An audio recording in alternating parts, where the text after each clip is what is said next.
Hi everyone, Scott from Scott's Top Tips. Just doing some preventative maintenance right now, some cleaning, removing some buildup lime or calcium deposits on my kitchen sink here. But I figured I'm gonna do this video. I'm gonna walk around my house and show you all the preventative maintenance items that I do either monthly or every 90 days. And if you do preventative maintenance, it prevents items around your house from failing, breaking, or just getting worn out. Of course, if that happens, it's gonna cost you more money to replace them or just to fix them. So this will show you how to save money by doing preventative maintenance, and it's just simple things that you can do around your house. Maybe you're already doing these, maybe you're not. But I'm gonna take you on this trip anyway, so let's get going. All right, the first one here is, if you saw one of my other videos on using lime away to clean up a lot of the lime buildup or calcium deposits on your faucets, I maintain these little like cans and holders and cups, little containers from expended products. And here, as you can see on the bottom, we have all of this, we have all of this lime buildup that happens on the bottom of your faucets. So instead of replacing your faucet or the screen, all I did is I sprayed some lime away in the bottom and I put it on this raised platform because I want it to sit right on the bottom. And I'm gonna have that sit probably for another 10 minutes, or at least when I'm done with this video. And that'll be all clean. I'll probably use a brush just to scrape it up. There you go. Now another task that you want to complete, like I said, every 30 days. This one here, you definitely want to just do it monthly. But you want to fill up your sink here and use a stopper. Fill up all the way with some hot water. Put some dishwashing liquid in it. You can put a little bit of bleach too. And a plumber told me this trick. Bring up all the water, then you're gonna turn on the garbage disposal, and it is gonna flush out any food bits that you had in there, grease, grime. It dissolves it and just flushes it out through your pipes underground here, right? So you're clean out, and this maintains your garbage disposal so it never backs up. Now for your stove and your range, or stovetop, want to always exercise each burner. If you're like my house here, most of the cooking that we do are on the first burners, the front burners. So it's always good to exercise every burner because you never know if grease and oil and just all kinds of gross stuff clogs up. Well, as you can see, right, stuff just spills on there. You want to make sure that each burner is always functioning properly. Okay? So definitely after you clean that, turn everything back on, make sure it's good so you don't have to replace your burners. Same thing for a microwave oven. Look at my other video on an easy way to clean a microwave without using solutions. But you want to make sure your microwave is always cleaned and in tip-top shape so it always functions and you don't have to replace it. I can see my sliding glass door tracks is already getting dirty and gunked up. It's just amazing how much this stuff collects just throughout the weeks and months.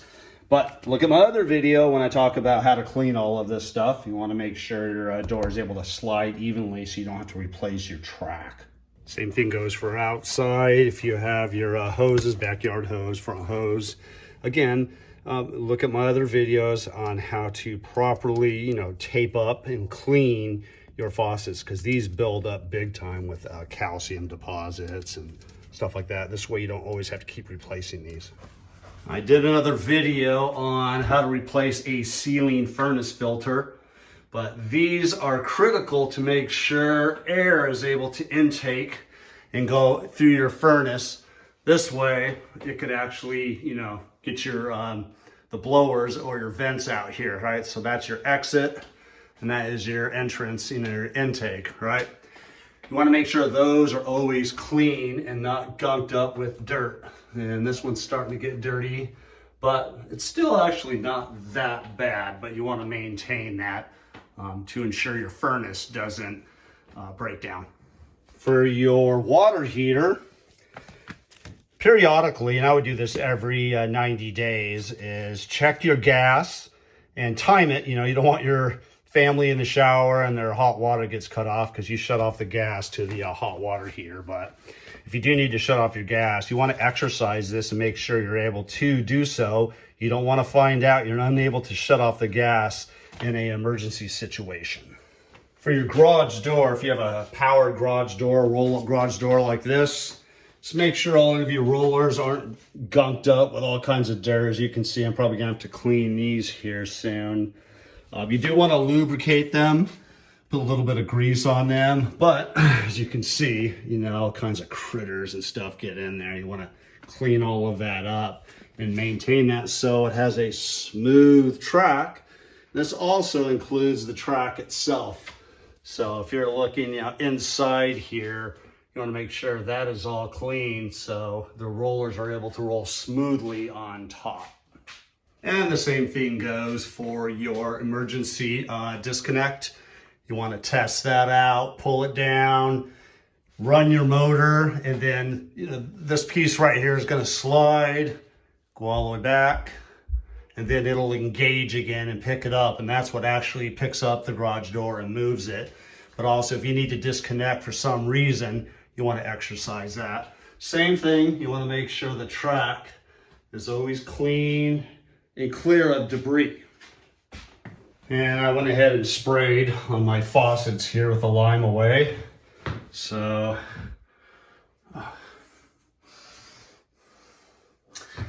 just kidding. Again here, so you want to maintain that the screens are all free and clear of calcium buildup and gunk. So I just let that sit.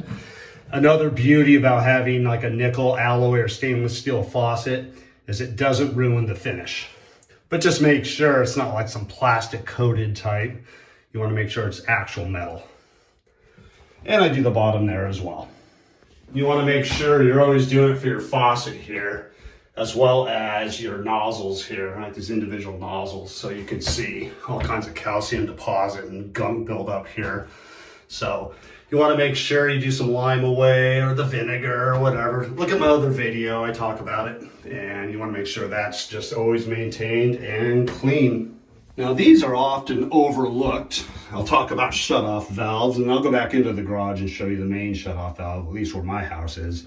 But you always want to make sure these are exercised and you're able to shut the water off in case you need to. So righty-tighty, shut that off. And that was pretty tight. Lefty-loosey, you open it up.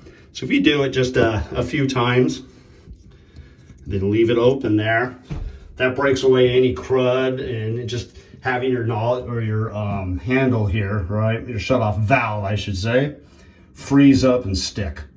And the same thing goes for your shut-off valves under your sinks. Now you want to know where your shut-off valve is for your house. For mine, I actually have it right behind these three boxes here. If I just go down here. Oops. This actually fell down. Let me move that up. All right, there's my shut-off valve. So if I need to shut that off, I just move these boxes and it's right there. I actually tested that last week, so it just rotates left and right to shut off. Lefty-loosey, righty-tighty, just like the bathroom valve. And that's it, right? Like I said, do this every 30 days, once a quarter, every 90 days. Just exercise everything, do some preventative maintenance. If there's any yuck, build up dirt, calcium, whatever, clean it up. It'll save you a lot of headache and a lot of money down the road as long as you maintain stuff. When I was in the military, we always had a saying, when you're exercising, it's easier to maintain and keep up with the running pack instead of trying to catch up. Same thing here. It's easier to maintain your items instead of having to replace them. It's expensive, or just to have to put a lot of repairs into fixing them. So, all right, quick and easy. Scott from Scott's Top Tips. Please like, subscribe, all of that stuff. We'll see you on the next one.